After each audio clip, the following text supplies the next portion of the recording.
Hello and welcome everyone. आज हम लोग स्टार्ट करेंगे हमारा जो नेक्स्ट पार्ट था of the chapter derivative which was option contract. इससे पहले हमने फ्यूचर वाला जो पार्ट था वो ख़त्म कर लिया था। मैंने आपसे कहा था ऑप्शन स्टार्ट करने से पहले फ्यूचर एक बार बहुत अच्छे से क्लियर कर लेना अपने माइंड में, जो भी सारे कॉन्सेप्ट्स थे एक बार रिवाइज़ कर लेना सो दैट आपको फ्यूचर और ऑप्शन दोनों में कोई भी कन्फ्यूजन ना हो। वैसे तो ये दोनों बहुत डिफरेंट है, आप लोगों को डिफरेंट क्लियरली दिखेगा भी, बट कभी कभी ऐसा होता है कि कन्फ्यूजन हो जाती है कि फ्यूचर में भी यही सेम चीज़ हो रही थी या नहीं, या ऑप्शन में ये चीज़ अलग कैसे है, फ्यूचर में भी यही हो रहा था। तो आई होप आपने मेरी वो बात मानी हो और आपने फ्यूचर एटलीस्ट एक बार रिवाइज़ कर लिया हो before starting with the option contract. चलिए, वीडियो स्टार्ट करने से पहले मैं आप लोगों से रिक्वेस्ट करूंगी कि अगर आप लोगों को सारी चीज़ें समझ में आ रही हैं, आप वीडियोस देख रहे हो, आपको पसंद आ रही है, आप चैनल को सब्सक्राइब कर लीजिए, वीडियो को लाइक ज़रूर कीजिए और कोई भी फीडबैक है, सजेशन है, आप प्लीज़ कमेंट्स में मुझे ज़रूर बताइए। चलिए शुरू कर लेते हैं आज की हमारी discussion about option contract. Now option discuss करना है तो सबसे पहला सवाल आता है कि ऑप्शन कॉन्ट्रैक्ट होता क्या है, राइट। तो ऑप्शन कॉन्ट्रैक्ट की एक बार डेफिनेशन पढ़ते हैं और फिर डिस्कस करते हैं विद एन एग्जाम्पल। डेफिनेशन में लिखा है it is a type of derivative contract. We know that derivative chapter पढ़ रहे हैं, फ्यूचर भी डेरिवेटिव ही होता होगा और ऑप्शन भी डेरिवेटिव ही होता होगा। आगे बताओ, which provides right to buy और to sell underlying at agreed rate on agreed future date. क्या समझ में आया हमें जब हमने ये पढ़ा? हमें क्या समझ में आया? कुछ राइट की बात हो रही है कि किसी को कुछ अधिकार मिलेगा। किस चीज़ का अधिकार लिखा है? खरीदने का या बेचने का? क्या खरीदने या बेचने का? अंडरलाइंग। अंडरलाइंग हमने डिस्कस कर लिया था, it can be a share, a commodity, interest rate, what ever it is. Underlying खरीदने या बेचने का अधिकार मिल रहा है। किस रेट पे? अग्रीड रेट पे। कब? On a agreed future date. ठीक है, कुछ जमा नहीं। चलो डिस्कस कर लेते हैं। मान लीजिए मिस्टर ए हैं जिन्हें कि एक कॉन्ट्रैक्ट में एंटर करने का मौका मिल रहा है। उस कॉन्ट्रैक्ट में क्या लिखा है? कुछ लिखी हैं बातें जो मिस्टर ए को एक राइट दे रही है, ठीक है, अधिकार दे रही है to buy share of XYZ limited at the rate ₹90 each on 30th of June 2025। Fine, क्या हुआ? मिस्टर ए को अधिकार मिल रहा है, राइट, खरीदने का अधिकार मिल रहा है, अंडरलाइंग भी पता है, एग्रीड रेट भी पता है और एग्रीड डेट भी पता है, right, and this is some future date. तो क्या ये एक तरीके से ऑप्शन कॉन्ट्रैक्ट की हमने जो डेफिनेशन पढ़ी, क्या हमें ये कॉन्ट्रैक्ट ऑप्शन कॉन्ट्रैक्ट लग रहा है? Answer is yes. देखने से तो यही लग रहा है कि एक ऑप्शन कॉन्ट्रैक्ट है। बात करते हैं इसमें हुआ क्या। मिस्टर ए को मिला एक अधिकार, ठीक है, कि अगर वो चाहें तो वो खरीद सकते हैं share of XYZ limited at the rate 90 each on 30th of June। ठीक है, यानी कि मैंने बोला उन्हें मिला है राइट। क्या मिला है? राइट, अधिकार मिला है कि वो चाहे तो खरीद सकते हैं, चाहे तो नहीं खरीद सकते। ऑप्शन हो गया उनके पास, right. He has the option to decide whether he wants to exercise this option. What option? This option, the right to buy the shares of XYZ Limited on this agreed rate on that future date. He has the option. He has the option क्यों? क्योंकि इनके पास क्या है? अधिकार है खरीदने का या बेचने का। तो इनकी मर्जी है ये खरीदना चाहें या नहीं खरीदना चाहें, ये बेचना चाहेंगे या नहीं बेचना चाहेंगे, it's up to mister A, right. यानी कि एक तरीके से इन्हें क्या मिल रहा है, ऑप्शन। क्या मिल रहा है, ऑप्शन।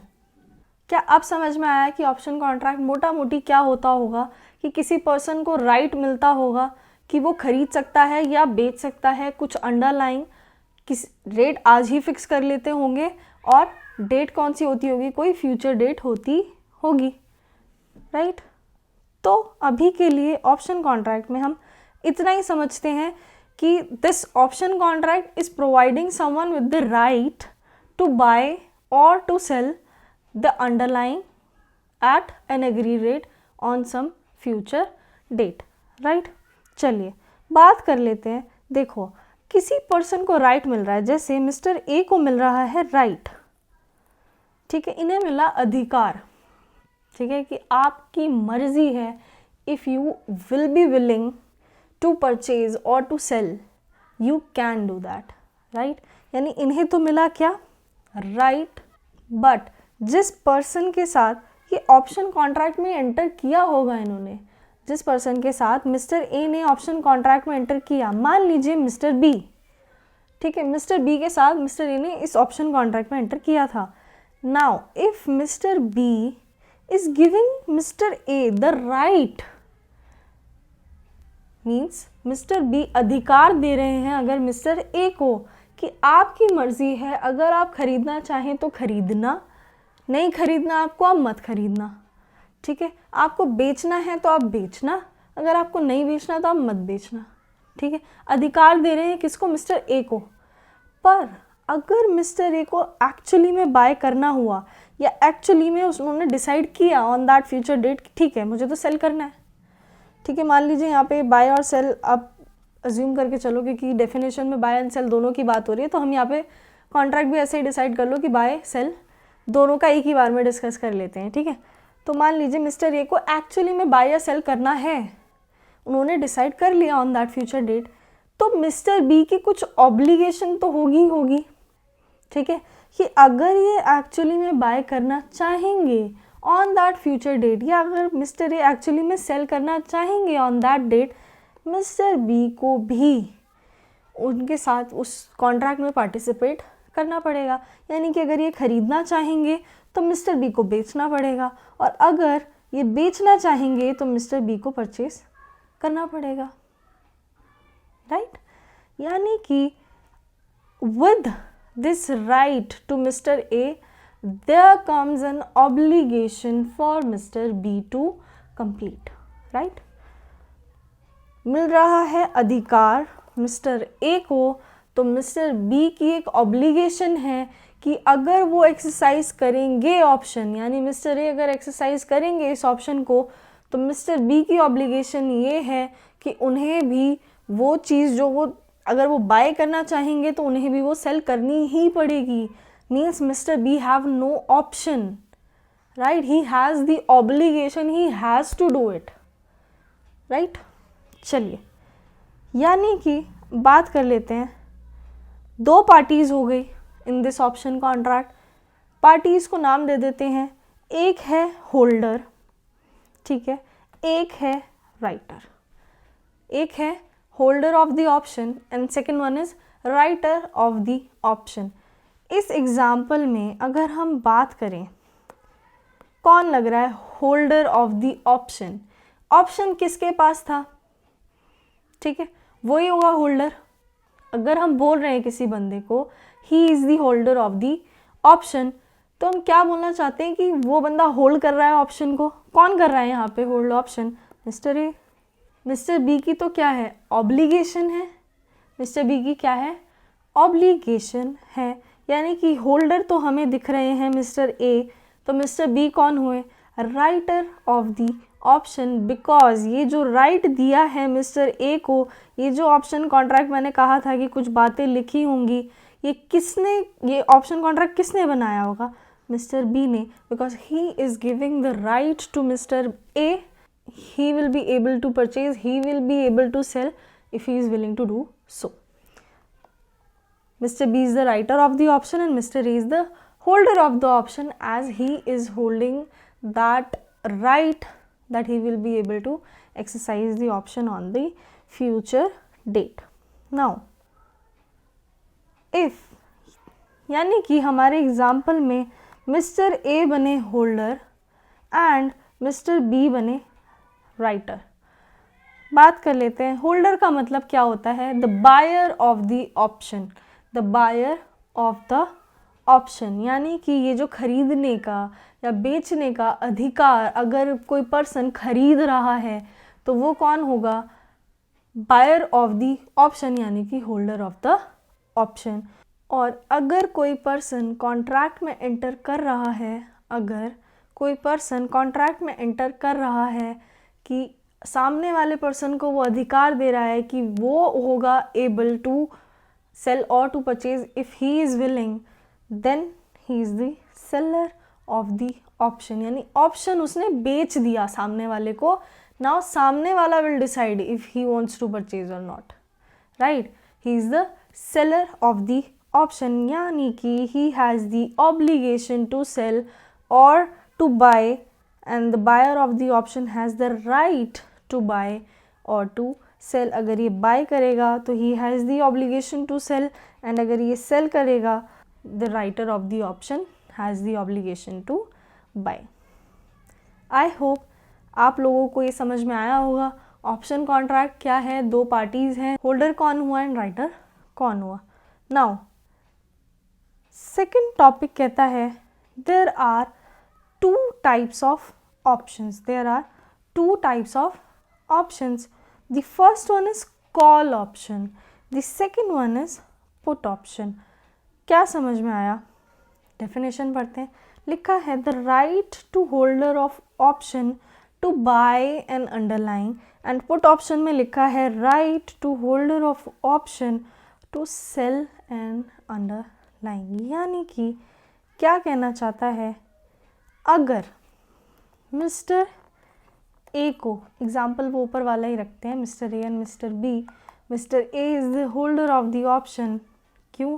क्योंकि ये करेंगे बाय करेंगे ऑप्शन को, ठीक है. मिस्टर बी क्या करेंगे, सेलर ऑफ द ऑप्शन. यानी कि इनको राइटर ही लिख देते हैं क्योंकि मोस्टली जो टर्म्स यूज़ होती हैं these are holder and writer of the option. यानी मिस्टर ए बने होल्डर एंड मिस्टर बी बने राइटर. मिस्टर ए जो हैं उनका क्या है, उनके पास राइट है and mister B has the obligation. Now mister A अगर होल्डर है यानी कि क्या करेंगे, बाय करेंगे ऑप्शन, ठीक है. क्या करेंगे, ऑप्शन बाय करेंगे.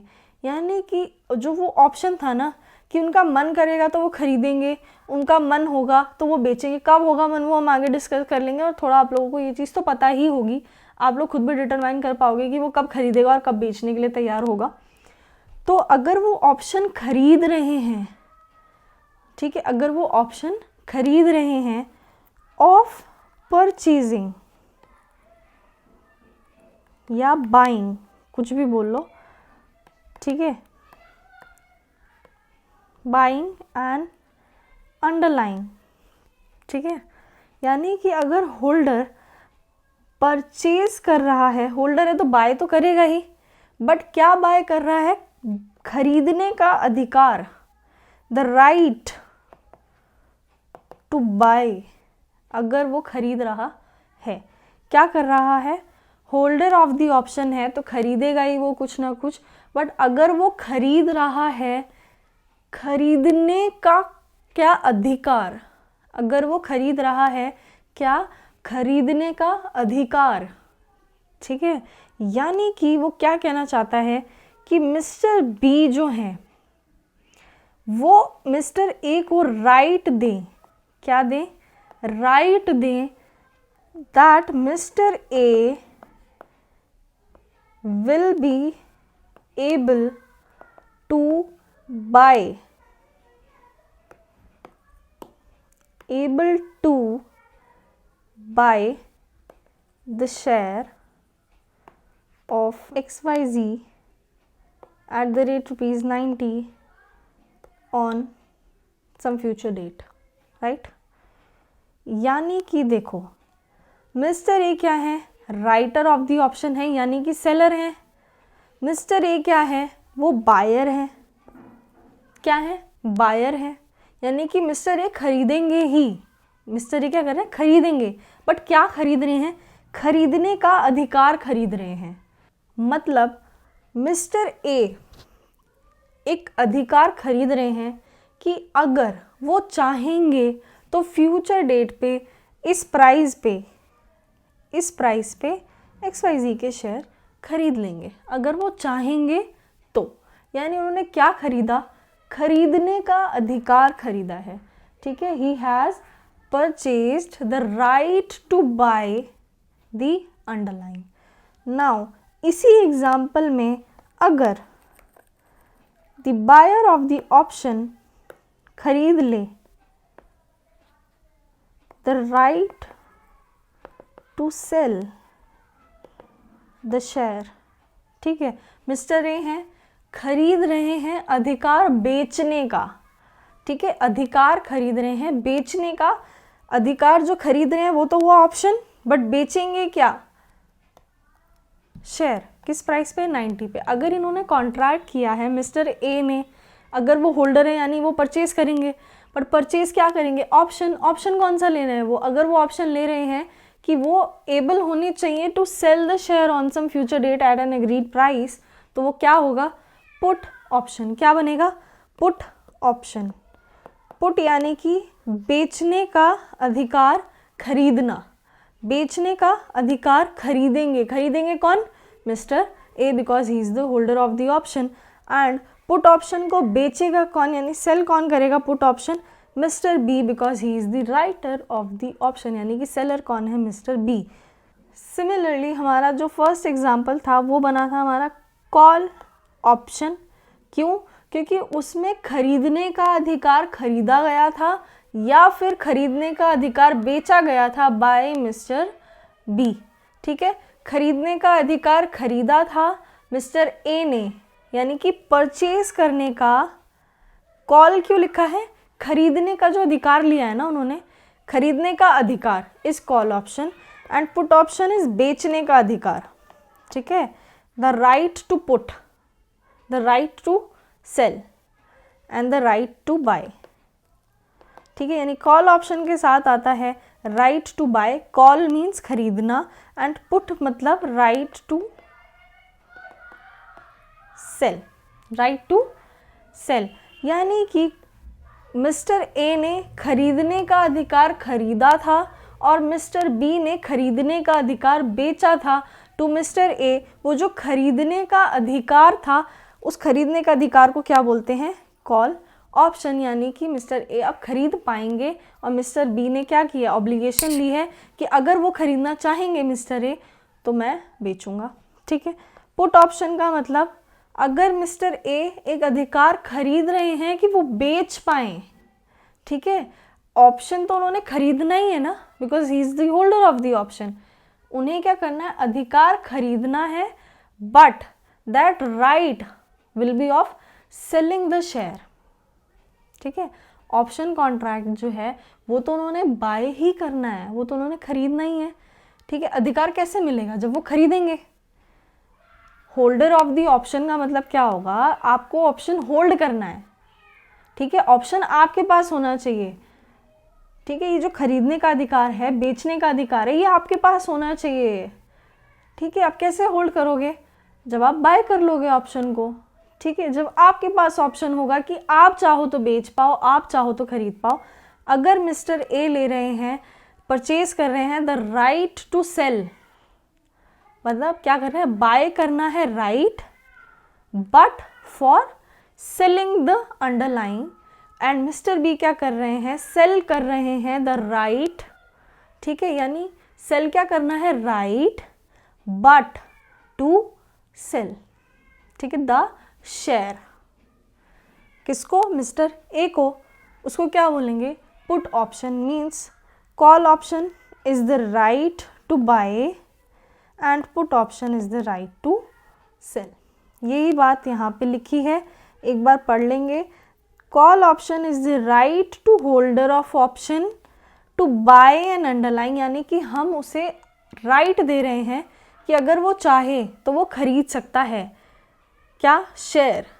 जो ये खरीदना और बेचना है ये तो शेयर का है, ठीक है। जो खरीदना और बेचने का जो ऑप्शन मिल रहा है ना, वो तो किसका? अंडरलाइन का है। जो एक्चुअली में होल्डर और सेलर बन रहे हैं ऑफ द ऑप्शन, क्या बन रहे हैं? होल्डर और सेलर बन रहे हैं ऑफ द ऑप्शन। वो कैसे बन रहे हैं? अगर वो होल्ड कर रहे हैं ऑप्शन, यानी कि बाय कर रहे हैं ऑप्शन, और अगर वो सेल कर रहे हैं ऑप्शन, तो वो क्या बन रहे हैं? Writer of the option. I hope आप लोगों को एटलीस्ट अब इसमें कुछ डाउट ना हो, कन्फ्यूजन ना हो।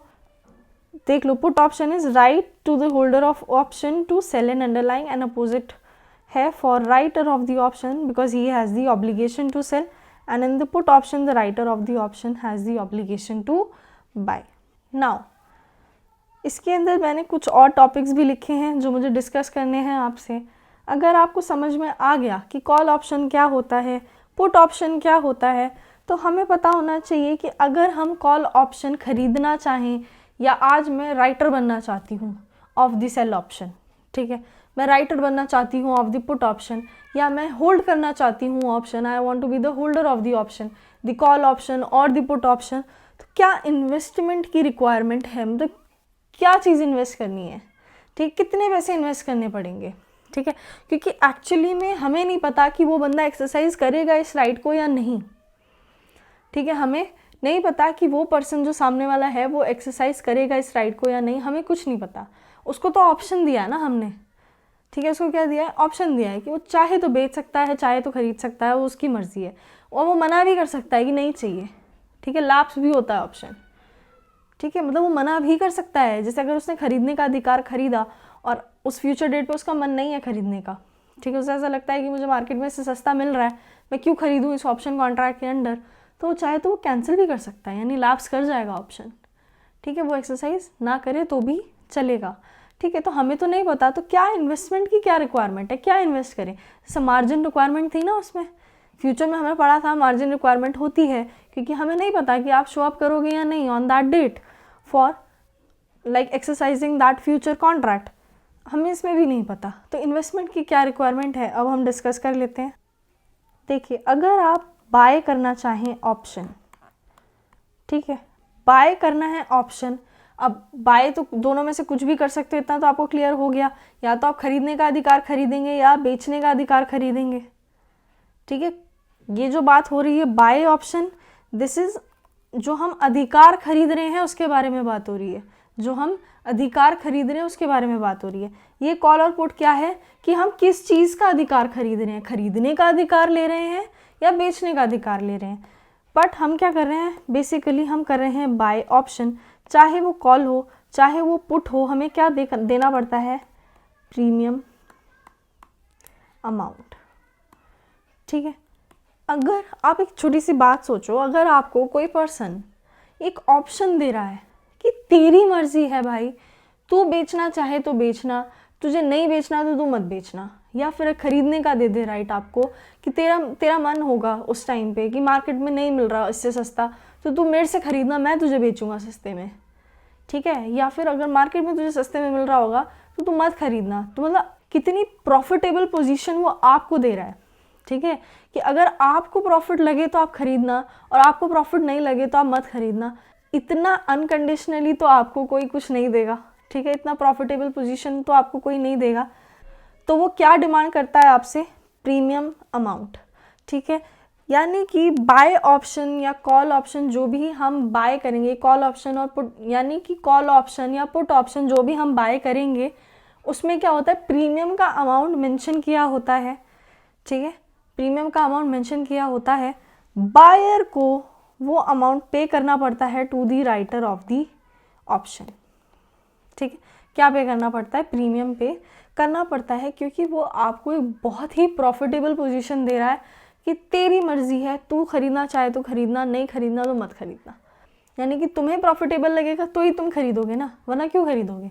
तो अगर वो तुम्हें इतना अधिकार दे रहा है तो he will definitely charge something in लिeu of that. क्या मांगता है वो? प्रीमियम का अमाउंट आपसे मांगता है। अगर आप राइटर बन जाओ ऑप्शन के, क्या बन जाओ? Writer of the option call और पुट।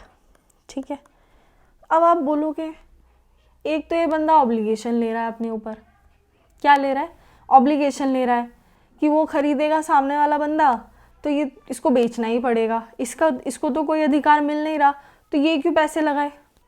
ठीक है, इससे भी प्रीमियम मांगोगे क्या, नहीं, इससे प्रीमियम नहीं मांगेंगे।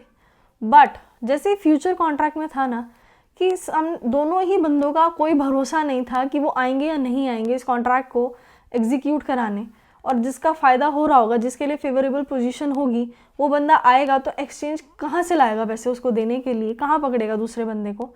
ठीक है, जो कि नहीं आया, ठीक है, जिसके लिए फेवरेबल पोजीशन नहीं थी, उसको कहाँ से पकड़ेंगे। तो क्या कर रहे थे, मार्जिन मनी मंगा रहे थे ना उससे। ऐसे ही अगर राइटर ऑफ द ऑप्शन की ऑब्लिगेशन है कि उसको बेचना ही पड़ेगा, उसको खरीदना ही पड़ेगा, क्या गारंटी है कि वो पर्सन एक्चुअली में ऑन दैट फ्यूचर डेट आएगा उसको बेचने। ठीक है, हमें तो नहीं पता, एक्सचेंज थोड़ी ना ये काम करने बैठेगा कि भाई देखेगा आपकी ये ओहो आपका ये बंदा नहीं आया सामने वाला। ठीक है, ये तो नहीं करने वाला ना एक्सचेंज। यानी कि अब वो राइटर ऑफ द ऑप्शन से भी मांगता है क्या, नॉट प्रीमियम, मार्जिन मनी। क्या मांगता है, मार्जिन मनी मांगता है। ठीक है, क्योंकि कोई भरोसा नहीं है कि वो बंदा आएगा या नहीं आएगा, एक्चुअली में बेचेगा या नहीं बेचेगा, खरीदेगा या नहीं खरीदेगा, उसका भी कुछ पता नहीं है। क्या पता उसके लिए सिचुएशन अनफेवरेबल हो जाए और वो ना आए। ठीक है, तो सिमिलरली जैसे फ्यूचर कॉन्ट्रैक्ट में हम मार्जिन मनी मांग रहे थे, इधर हम राइटर ऑफ द ऑप्शन से मार्जिन मनी मांगेंगे। ठीक है, and buyer of the option जो है उसके लिए क्या है, उससे सिर्फ प्रीमियम ही क्यों मांगना है।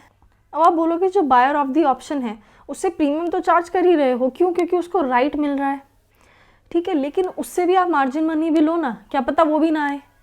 तो देखो इसमें राइट ही तो दे रहे हैं ना उसको कि उसकी मर्जी है, वो आना चाहे तो आएगा, नहीं आएगा तो नहीं आएगा, उसको राइट मिल रहा है ना, उसके बदले में वो प्रीमियम पे कर रहा है ना।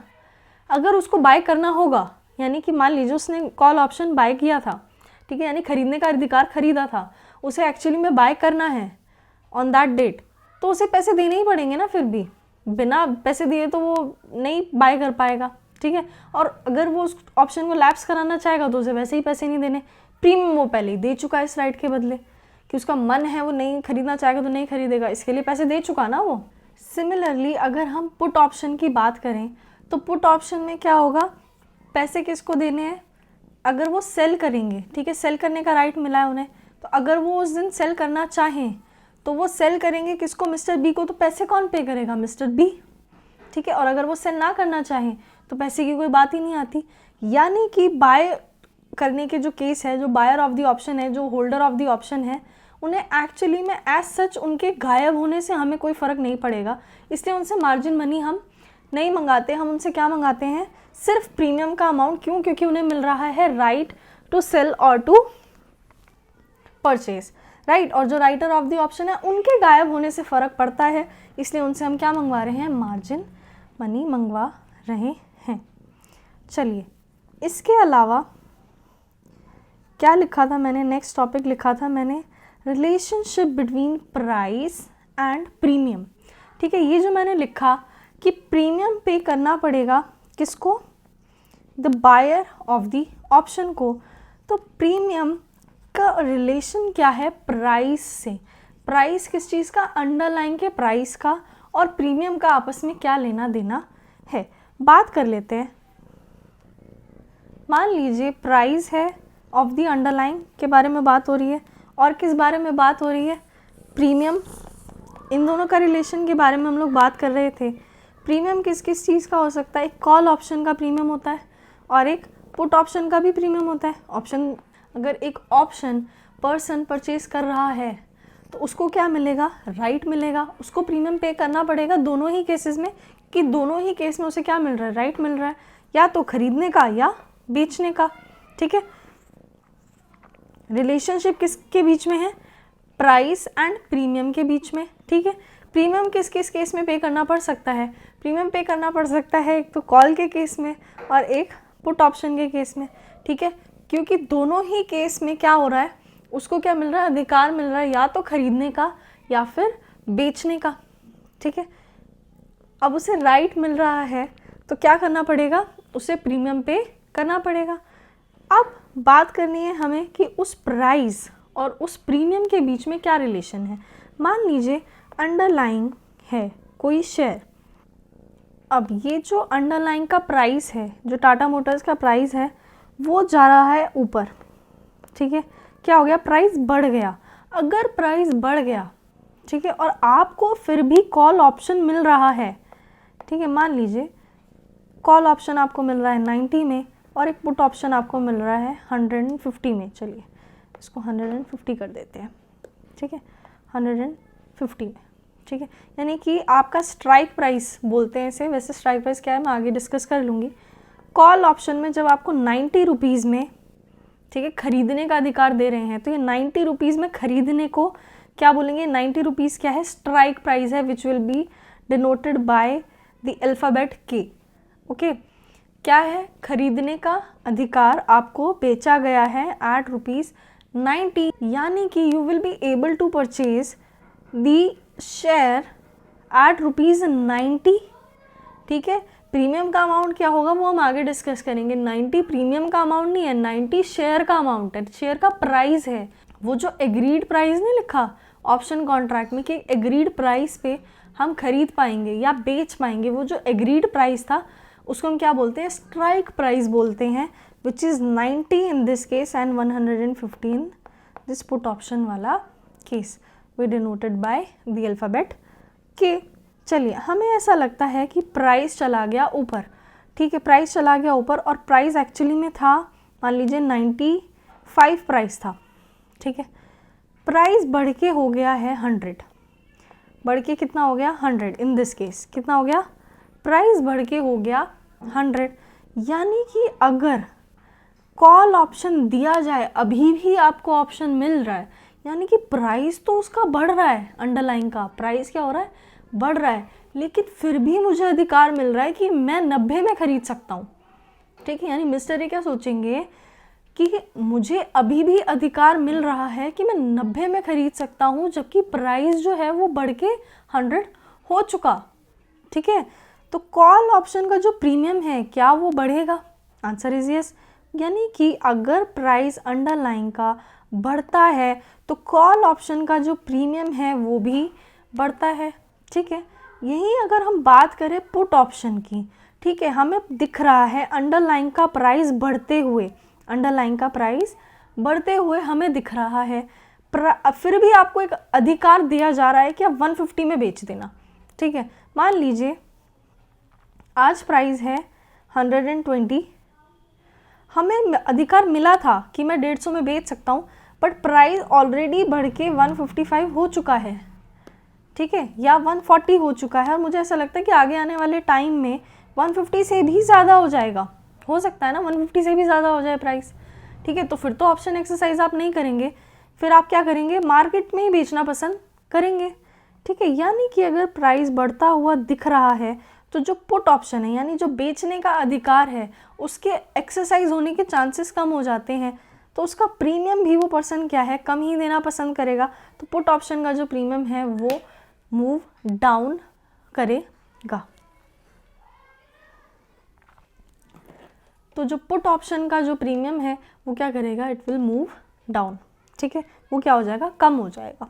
नाउ अगर हमें दिख रहा है कि जो अंडरलाइंग है उसका प्राइस नीचे गिरता जा रहा है, ठीक है, नीचे गिरता जा रहा है, जो अंडरलाइंग का प्राइस है वो क्या हो रहा है, नीचे गिरता जा रहा है।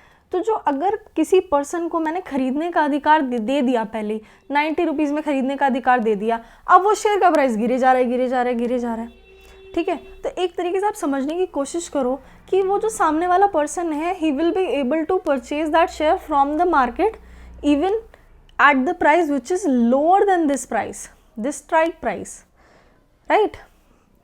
क्या होगा, कॉल ऑप्शन का जो प्रीमियम है फिर वो कम हो जाएगा, कॉल ऑप्शन का जो प्रीमियम है वो क्या हो जाएगा, कम हो जाएगा, और जो पुट ऑप्शन है उसका प्रीमियम बढ़ जाएगा। क्यों, क्योंकि एक अधिकार बेचने के लिए दे दिया हमने कि आपको राइट है, whenever you want to sell you can sell, हमने एक राइट दे दिया उन्हें, if you want to sell you can sell at this price, if you want to sell you can sell at this price. अब क्या हो रहा है, प्राइस नीचे गिरता जा रहा है, नीचे गिरता जा रहा है, बट हमने तो ऑप्शन दे दिया ना उसको इतने प्राइस पे बेचने का, ठीक है। अगर प्राइस गिरता हुआ नज़र आ रहा है और हमने उसको ऑलरेडी प्राइस दे दिया इतना कि इस प्राइस पे वो बेच पाएगा, तो हम तो प्रीमियम ज़्यादा चार्ज करेंगे, यानी कि पुट ऑप्शन का प्रीमियम बढ़ जाएगा। आई होप आप लोगों को ये रिलेशनशिप एटलीस्ट क्लियर हो गई हो। थोड़ी भी कन्फ्यूजन हो आप डेफिनेटली पूछना, मैं दोबारा से एक बार इस चीज़ को क्लियर कर दूंगी। Now third thing we have is status. Status of what? The status of the option, ठीक है। ऑप्शन के बारे में बात हो रही है तो स्टेटस भी उसी का होगा। स्टेटस ऑफ द ऑप्शन का मतलब क्या है, बात कर लेते हैं। स्टेटस ऑफ द ऑप्शन में 3 चीज़ें हैं। We have in the money option, we have out of the money option, and we have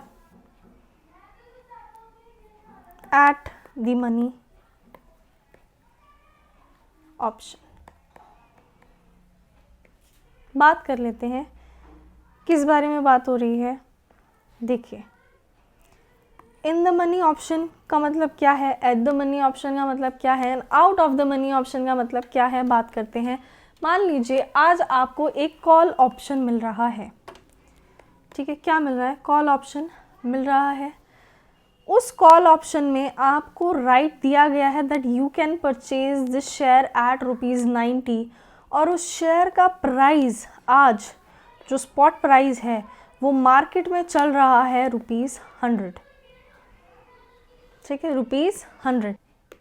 यानी कि इसमें अगर आप देखो तो स्पॉट प्राइस यानी जो आज का प्राइस है उससे भी कम प्राइस में, मतलब जो स्ट्राइक प्राइस है वो उससे भी कम है, ठीक है। आज जो मार्केट में प्राइस चल रहा है मुझे उससे भी कम प्राइस में खरीदने का अधिकार दिया जा रहा है, ठीक है। तो this is favourable strike price.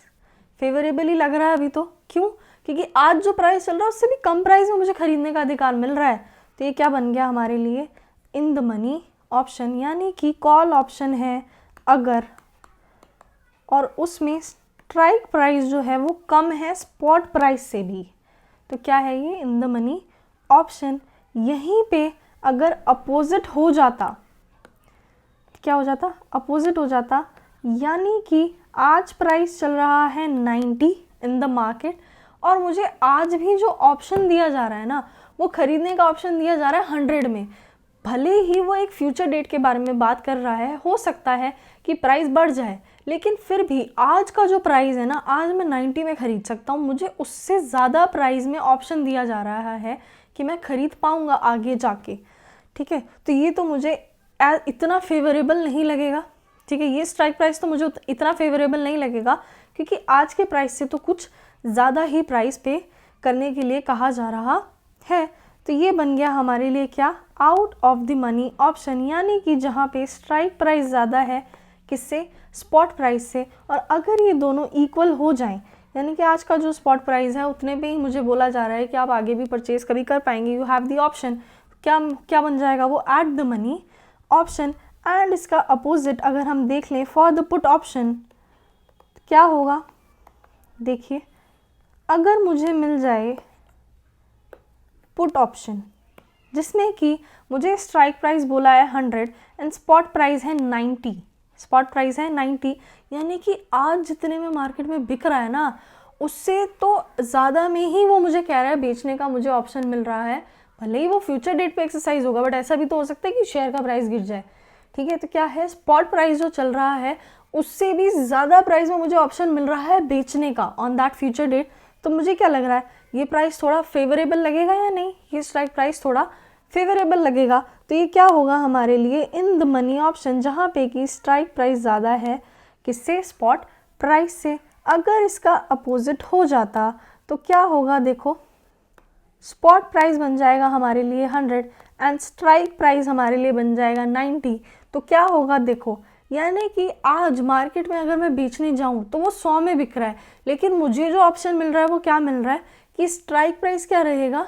90, यानी मैं कितने में बेच पाऊंगा फ्यूचर में? 90 में। ये कोई बात थोड़ी हुई, ठीक है, यानी आज के प्राइस से भी कम प्राइस मुझे मिलेगा अगर मैं बेचने जाऊँगा फ्यूचर में, ऐसा मुझे ऑप्शन दे रहे हो। तो ये ऑप्शन क्या होगा?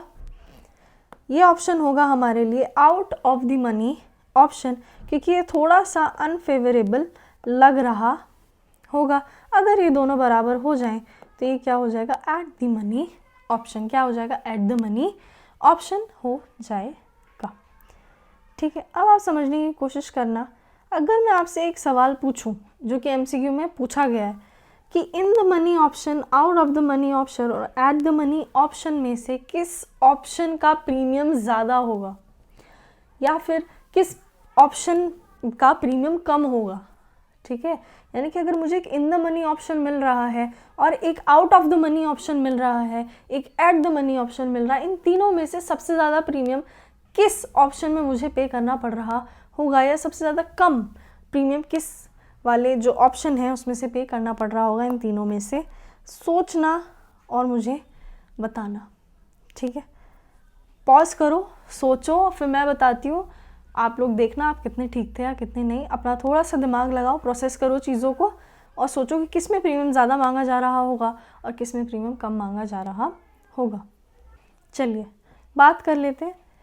इन द मनी ऑप्शन जो है उसमें आपको देखो, आपको बेचने दिया जा रहा है स्पॉट प्राइस से भी ज़्यादा प्राइस पे, आपको ख़रीदने दिया जा रहा है स्पॉट प्राइस से भी कम प्राइस पे। तो क्या इसका प्रीमियम सबसे ज़्यादा होगा? ठीक है, यानी ये तो हो गया नंबर 1। ठीक है, नंबर 2 पे कौन आएगा? Eight the money option. क्यों? क्योंकि देखो स्पॉट प्राइस जो चल रहा है उसी पे ख़रीदने का अधिकार दिया जा रहा है फ्यूचर डेट के लिए, और उसी पे बेचने का अधिकार दिया जा रहा है फ्यूचर डेट के लिए। तो सेकंड नंबर पे कौन आ गया? At the money option. और out of the money option हो गया लास्ट। क्यों?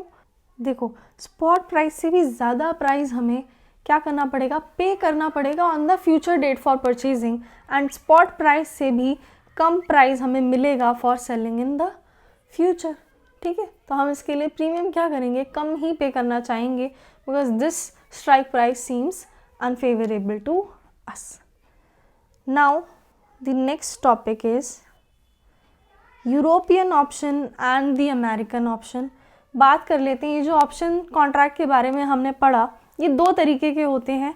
फर्स्ट वन जिनको हम यूरोपियन ऑप्शन बोलते हैं, and the second one is American option. बात कर लेते हैं। यूरोपियन ऑप्शन ही होते हैं जो मोस्टली ऑप्शंस आपको क्वेश्चंस में दिए होंगे। ठीक है, मोस्टली जो अवेलेबल भी होंगे वो क्या होते हैं? यूरोपियन ऑप्शंस होते हैं। अमेरिकन ऑप्शंस कम होते हैं। देखिए यूरोपियन ऑप्शंस का मतलब क्या हुआ?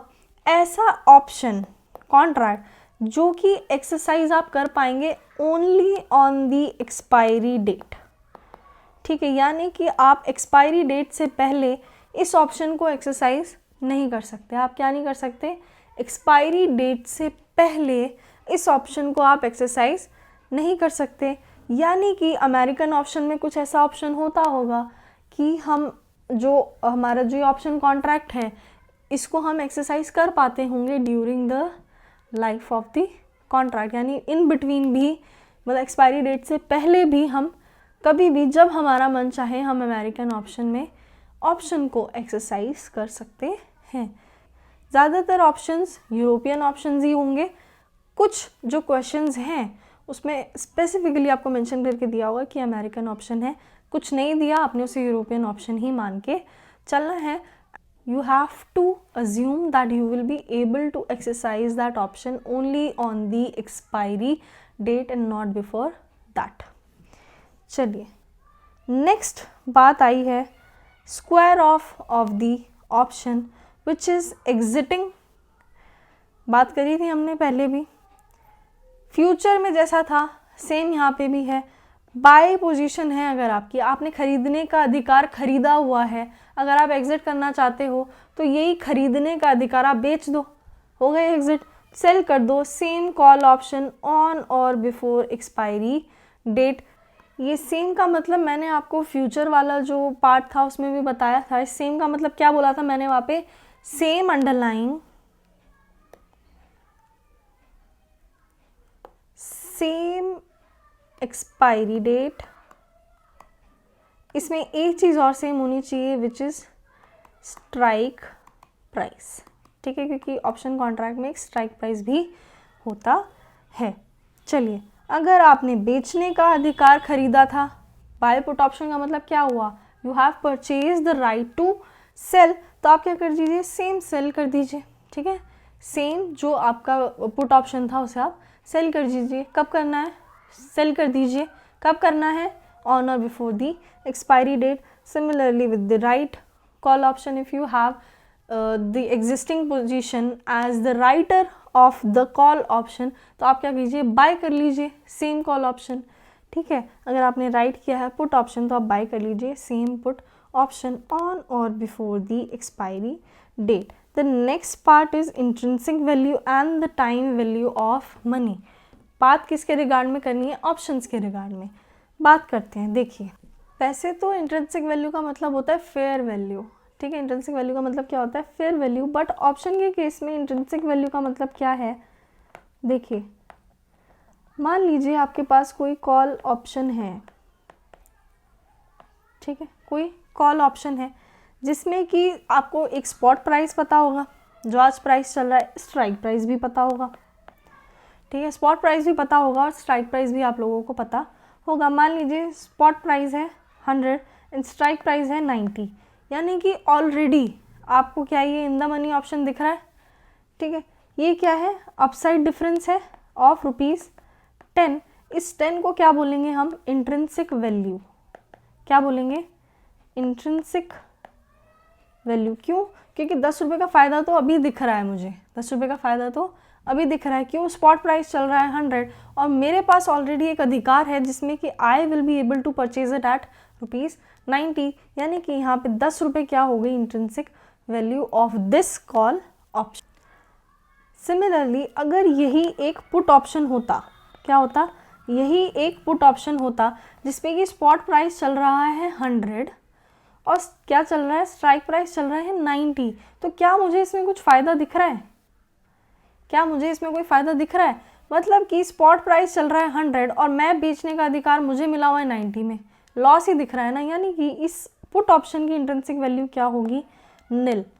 क्या होगी, निल। कॉल ऑप्शन की इंट्रिंसिक वैल्यू होगी ₹10 एंड पुट ऑप्शन की इंट्रिंसिक वैल्यू हो गई निल। अगर ये एग्जाम्पल उल्टा होता, यानी कि स्पॉट प्राइस चल रहा होता ₹90 एंड स्ट्राइक प्राइस चल रहा होता ₹100, तो क्या होगा अब इसको, क्या होगा अब इस केस में, अगर ये कॉल ऑप्शन होता, ठीक है, अगर ये एक कॉल ऑप्शन होता तो आप देखो स्पॉट प्राइस चल रहा है 90 एंड स्ट्राइक प्राइस है 100, यानी कि I have the right to purchase at ₹100 when the spot price is 90। मुझे कोई फ़ायदा नहीं दिख रहा है इसमें, यानी कॉल ऑप्शन की इंट्रिंसिक वैल्यू हो गई निल। और यहीं अगर बात करें पुट ऑप्शन की तो मैं क्या सोचूंगी, the spot price is ₹90 but I have the option that I will be able to sell this at ₹100, यानी कि मुझे दिख रहा है प्रॉफिट कहीं ना कहीं कितने का, ₹10 का, यानी कि 10 तो हो गई इसकी इंट्रिंसिक वैल्यू। ये इंट्रिंसिक वैल्यू का मतलब क्या है, मान लीजिए आपसे आज 15 रुपये का प्रीमियम मांगा गया है, 15 रुपये का प्रीमियम मांगा गया है फॉर दिस पुट ऑप्शन, तो इसमें हम क्या मानेंगे कि इसमें 10 रुपये तो क्या है, इंट्रिंसिक वैल्यू है। क्यों, क्योंकि देखो यहीं पे ही मुझे दिख गया ना, 10 रुपये का फ़ायदा तो मुझे यहीं दिख रहा है, स्पॉट प्राइस से स्ट्राइक प्राइस क्या है, ज़्यादा है, मुझे यहीं पे ही फ़ायदा दिख रहा है। क्यों, मेरे पास पुट ऑप्शन है। ठीक है, यानी 10 तो क्या हो गई इसमें इंट्रिंसिक वैल्यू। मान लीजिए बाकी के बचे हुए 5 क्या है फिर। ठीक है, कायदे से आपसे कितने पैसे लेने चाहिए, जो आप लोगों को फ़ायदा दिख रहा है आज ही उतने पैसे मांगना चाहिए, प्रीमियम यही होना चाहिए मेरा। देखो मुझे फ़ायदा दिख रहा है कितना, ₹10 का, तो कायदे से प्रीमियम भी यही होना चाहिए। ठीक है, कायदे से प्रीमियम का अमाउंट यही होना चाहिए ना, मुझे 10 रुपये का फ़ायदा दिख रहा है तो मेरे से 10 रुपये जो है वही प्रीमियम अमाउंट मेरे से चार्ज करना चाहिए इनको। ठीक है, क्यों, क्योंकि ये डिफरेंस कितना अवेलेबल करा रहा है आपको, आज स्पॉट प्राइस से भी मतलब ज़्यादा प्राइस पे, 10 रुपये ज़्यादा पे आपको अगर बेचने का अधिकार ये दे रहा है तो 10 रुपये ज़्यादा का ही दे रहा है ना आपको अधिकार, तो 10 रुपये ही आपसे प्रीमियम चार्ज करे। ठीक है, फिर फ्यूचर में जाके जो होगा वो देखी जाएगी, बट अभी कितना चार्ज करना चाहिए इसको, ₹10, बट इसने कितने चार्ज किए, ₹15, तो ₹5 क्या है, टाइम वैल्यू। ठीक है, क्या है, टाइम वैल्यू। यानी कि प्रीमियम में 2 अमाउंट होते हैं, एक होती है intrinsic value which is the difference of spot price and the strike price, मैंने आपको समझा दिया कि कब आपको डिफरेंस निल लेना है और कब आपको एक्चुअल डिफरेंस जो है वो कंसिडर करना है, और वो बनेगा हमारी इंट्रिंसिक वैल्यू। और बाकी का जो बचा हुआ अमाउंट है वो क्या बनेगा, हमारी टाइम वैल्यू। यानी कि मान लीजिए अगर एक्सपायरी डेट वाले दिन की अगर हम बात करें, तो ये जो ऑप्शन आपको मिल रहा होगा, ठीक है, मान लीजिए उस ऑप्शन पुट ऑप्शन है, स्पॉट प्राइस हो गया है ₹95 और आपका स्ट्राइक प्राइस आपको दिया है 100, ठीक है। तो प्रीमियम अगर आपको फिर इस डेट का भी, इस एक्सपायरी डेट का अगर आज एक ऑप्शन मेंशन करके दिया होगा ना, ये पुट ऑप्शन अगर आपको मेंशन करके दिया होगा एक्सचेंज पे, ठीक है, तो क्या हो रखा होगा पता है, आपके लिए प्रीमियम मेंशन करके दिया होगा ₹5, ठीक है, जो कि क्या है, इंट्रिंसिक वैल्यू। क्यों? क्योंकि ये पुट ऑप्शन कब का है, इसी डेट का है, यानी आज ही वो डेट है, एक्सपायरी डेट आज ही है, और ये पुट ऑप्शन अगर आज ही मेंशन करके दिया हुआ है आज की ही डेट के लिए, उस दिन उसका प्रीमियम क्या हो जाना चाहिए, ₹5 हो जाना चाहिए, which is the intrinsic value. और टाइम वैल्यू इसमें क्या होनी चाहिए, 0 होनी चाहिए, निल होनी चाहिए। क्यों? क्योंकि टाइम वैल्यू तो कुछ है ही नहीं, आज की बात है सारी, ठीक है। आई होप आप लोगों को एटलीस्ट इंट्रिंसिक वैल्यू और टाइम वैल्यू ऑफ मनी में डिफरेंस समझ में आ गया होगा। चलिए आई होप आप लोगों को आज के जो सारे टॉपिक्स थे वो अच्छे से समझ में आ गए होंगे, आप लोगों को कोई कन्फ्यूजन नहीं हुई होगी। अगर आपको कोई भी कन्फ्यूजन है, कोई डाउट है, इंस्टाग्राम का लिंक आपको डिस्क्रिप्शन में मिल जाएगा, आप मुझे उधर कनेक्ट कर सकते हैं, मैं आपके डाउट क्लियर कर दूँगी। ऑल्सो आपको टेलीग्राम का लिंक भी मिलेगा, उसके ऊपर आप उसे ज्वाइन कर लेना फॉर द अपडेट्स। चैनल को सब्सक्राइब कर लेना अगर वीडियो पसंद आई हो तो, और कोई भी फीडबैक सजेशन है प्लीज़ आप उसे कमेंट सेक्शन में ज़रूर मुझे बताना। I will be very glad to know your feedbacks.